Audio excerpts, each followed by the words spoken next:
Hello, everyone. Thank you for checking out this special episode of Really Dicey. So you're in for a treat today. Today we have Jim Zub. Hey, Thank you, sir, for joining us. my pleasure. Thanks for having me. So the first trade of your Conan series has come out around March of this year, I believe. Yeah, that's Uh, correct. Into the Crucible. By the way, I love your stories. I think Thank my you. I my really appreciate favorite it. thing that you produce is Mhm. this, uh, Nice. Oh because yeah. because I think you've done like you've kept. All right, it's for me. It's hard for me to get into comic book series that are based on cartoon series a little bit because hmm sometimes writers have a difficulty of trying to get that tone right. Right, And bringing across kind of the animated elements to the printed page. yeah, and not only did you do that well, I mean, I was surprised. I knew I was gonna like it. I didn't think I was gonna love it. I thought I Oh, was thanks. really blown away by it. But I Yeah, also working on the Rick and Morty D&D series with Pat Rothfuss and Troy, our artist on it. It was just amazing. It was such a great experience. I mean, working on the D&D stuff as a whole has been an absolute thrill. So, yeah, yeah. and I'm really glad you're doing Conan now. Thank you. So let's, without spoiling too much, obviously, hmm let's talk about Into the Crucible. Sure. So let's talk about what's some themes were you hoping to tackle?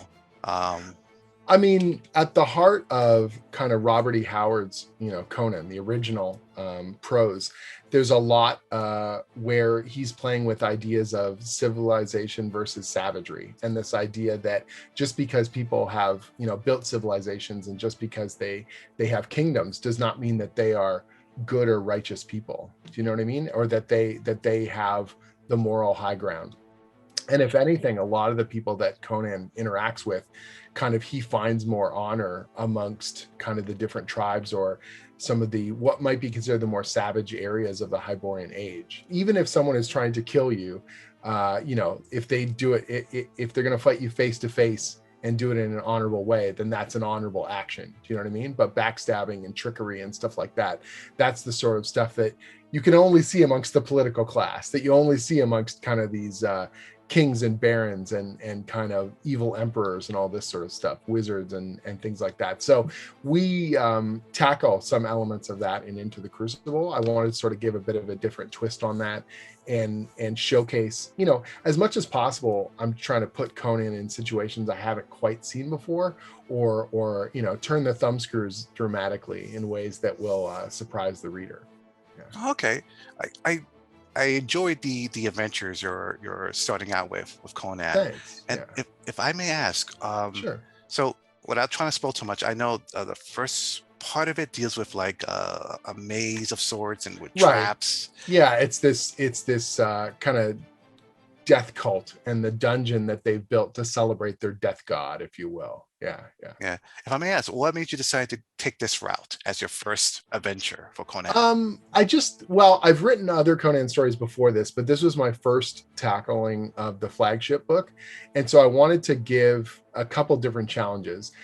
Conan is so capable in your regular battle circumstance. So how could I put him in a scenario where he can't just fight his way out? So being imprisoned in this dungeon and him having to, these traps that have been built and these betrayers amongst the contestants of this contest, he can't just easily cut his way to the finish line, first of all. And second of all, the language barrier. So I wanted to have a situation where, again, it's not just about swinging a sword. It's Conan needs more knowledge, and he doesn't speak the local tongue in this particular area of the world. And so he needs a translator, or he needs someone else. He's reliant on someone else's information in order for him to survive. And putting that kind of added tension was just a way to, again, keep him on his back feet and sort of surprise the reader about who he can trust and what's going to happen next. So the second story arc, I know it sort of Mhm. begins with him in chains in a way. Right. Again, not Yeah, saying too much. totally.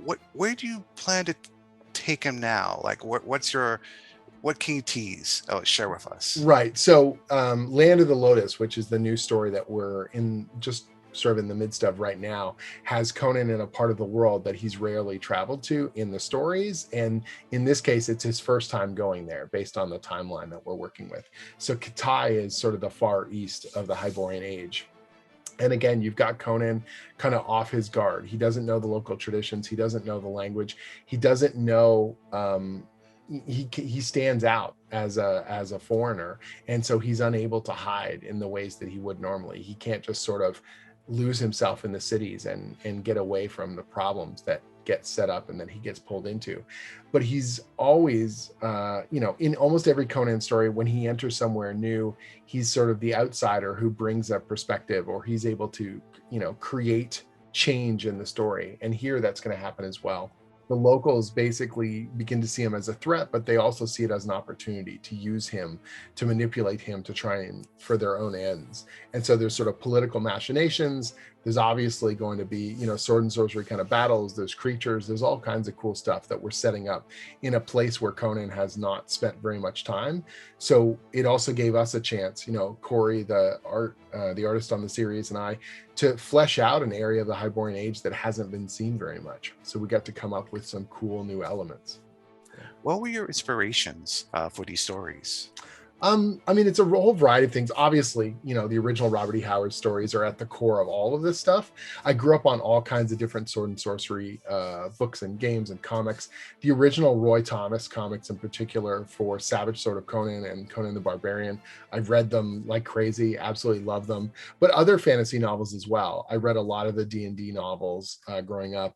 Fafhrd and the Grey Mouser, like a kind of classic sort of Shannara, a little bit of everything. Some of those are more high fantasy. I've always kind of preferred the more pulpy kind of sword and sandals or morally kind of ambiguous characters. So something more like Fafhrd and the Grey Mouser was more my speed. These characters who are, they feel more like a Dungeons and Dragons game as well, where it's not about the high-end heroics or characters of destiny as much as it is about kind of survival and a little bit more mercenary tact. What is it about Conan that has endured, the popularity of it has endured for so long? Yeah, he's one of the most famous, literary characters, particularly in sword and sorcery. And there's something very visceral about a character who is a survivor like he is, and he becomes a king by his own hand. He finds ways to gather people around him and build trust with people. He's merciless when he needs to be, but also understands that there are times, for mercy, and there are times for tact and nuance. The Conan of the original novels is quite a bit different from, say, Arnold Schwarzenegger's character in the original Conan the Barbarian movie. I love the John Milius film, and it's super entertaining, but it's colored people's views of the character. And it's actually, from the literary source, quite a bit different. They take John Milius, the director and writer of the screenplay, he takes a lot of different elements from kind of pulp characters and sword and sorcery stuff, but like Conan's kind of origin in that film is closer to Kull the Conqueror, which is another Robert E. Howard character rather than Conan.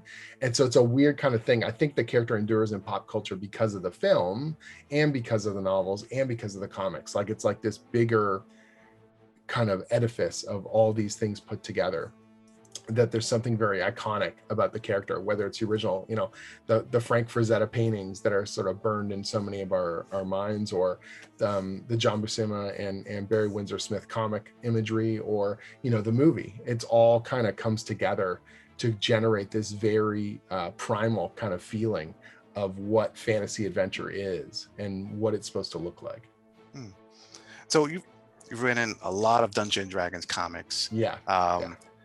For those that are watching this that want to play a Conan scenario for the gaming, how would you differentiate between like a Dungeons and Dragons game to a Conan game? Right. So, I'm a huge D&D player. I've been running the Dungeons and Dragons comics since 5th edition launched in 2014.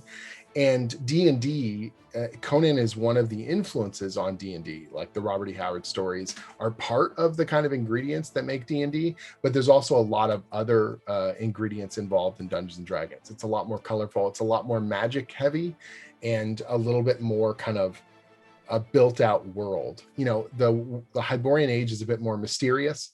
Magic is a lot more secretive and mysterious. In Dungeons and Dragons, magic is like, okay, you cast a spell and it's going to do the same thing practically every time.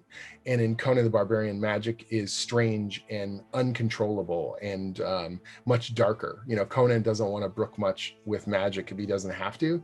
And I feel like if you want your D&D game to feel more like Conan the Barbarian or the Hyborian Age, magic is definitely going to be a lot more freakish and strange, more curses rather than benefits. Do you know what I mean? And that the creatures are going to be a lot less, the locals won't know all about them, and they don't have all that information. And so kind of keeping information away from your players, building up mystery and sending them deeper into the unknown feels a bit more like the Hyborian Age than your standard kind of D&D game. The savagery of it, the lethality of it, that things are going to be nasty and you're going to be in over your head. Not to say that D&D campaigns have to be easy per se, but there's a commensurate level of power where for the most part, if you're fighting at your level, you're kind of winning the majority of your battles, and you're just sort of going through your spells or chipping through your items, or healing potions or things like that. Like, healing should be few and far between in your typical kind of Conan game, and the battles themselves should feel quite brutal and leave a much more lasting mark upon the characters. You have a really good grasp of I almost call them NPCs, but secondary characters in your stories, like the magistrate in their first book. Dylan, I think I'm saying. Hopefully, I'm saying Delian, the interpreter, which I thought having a young boy help with in that is, I thought that's very creative. Like NPC creating or secondary character creation. Linking the two together, NPCs and secondary characters. Any tips or advice about making the characters in your story, even though they may not be the main character, interesting? Right. I think it's important to know what motivates them, even if that never comes up in the actual games that you play, but it informs the way that you think about their actions, that they're not just these characters waiting around for the main characters to engage them in order for them to function. Like, this isn't some sort of a theme park ride where everything is sort of dim and then you show up and then the lights turn on and everyone goes, all right, let's entertain you. Like, I think it's much more about these characters feel like they're in a rich world and they're going to carry on with their own missions and their own ideals, whether or not you interact with them. But when you do, as much as they're being incorporated into your story, you're being incorporated into theirs as well, that they have to want things and they have to need things. And the interplay of that creates friction, that creates drama in your story, that the main characters are, of course, the core of the adventure that you're running or the story that you're writing, but that there's a feeling that the world continues on without it. Let's talk a little bit about the illustration of the book. Sure. How do you, for anyone that's curious about the art is very good. How much input do you have when it comes to how the scenes are portrayed? Right. So Raj Antonio is the artist on Into the Crucible. He did a phenomenal job on it. The current artist of Conan the Barbarian, Corey Smith, is also fantastic. And both of them have got a great eye for storytelling. Now, I write full script, so I will write, page 1, panel 1, here's what's in that panel. Sometimes I'll say, this is probably the biggest panel on the page, or this will be the big visual moment. But a lot of times I'll just leave that up to the artist, because they've got a more, they know their medium, they know what they're doing in terms of the art form. So I will lay out the panels. Some artists will combine panels together, or they'll split up moments over multiple panels, whether or not it's written that way in the original script. And so when you say like control, the artist is sending me a rough, and so I have a sense of how the page is going to look, and we'll talk back and forth about possible adjustments. But as much as possible, I try and give them the power to do the visual storytelling, that if I've done my job well, the script will inspire them and get them excited enough to put something down that's going to work well with the story. And so, I try and write a visceral and kind of pulpy and punchy script that lives up to, Conan, or lives up to Dungeons and Dragons, or whatever may have you, so that the artist knows what I think is most important, or what we need to see, on the page or panel to tell the story well. What's the next thing for you? Will you be on Conan for a good period of time? Or are you have any Right. new books ready? So we've got in September, the way the series is, there's the current numbering because Marvel didn't have Conan for quite a while. So there's the original numbering from back the series that started in the 70s all the way to now. And so they have two sort of sets of numbers on the books. So the upcoming issue in September is Conan number 25, but on the legacy numbering, the longer kind of legacy of the series, it's issue number 300. So it's a big anniversary issue. We get to do a lot of kind of cool celebratory stuff, and there's multiple writers and artists who are contributing cool stories to this anniversary issue. To do the lead story on that as part of my run is such a thrill because I always loved those anniversary issues when I was a kid, and now getting to be a part of one is just the best. I've got more Dungeons and Dragons comics in development. I'm also working with a comic book company called Vault. They've been doing comics for Vampire the Masquerade, which is a tabletop role-playing game. And this fall, we're going to be doing an event, which is vampires and werewolves in a war together called World of Darkness Crimson Thaw. And so I'm one of the writers on that. And I get to write all sorts of awesome werewolf stuff. And the World of Darkness is such a cool, modern supernatural space. And I'm thrilled to be contributing to that as well. And then last on my docket for the fall is a special series that Marvel is doing teamed up with Bandai Japan.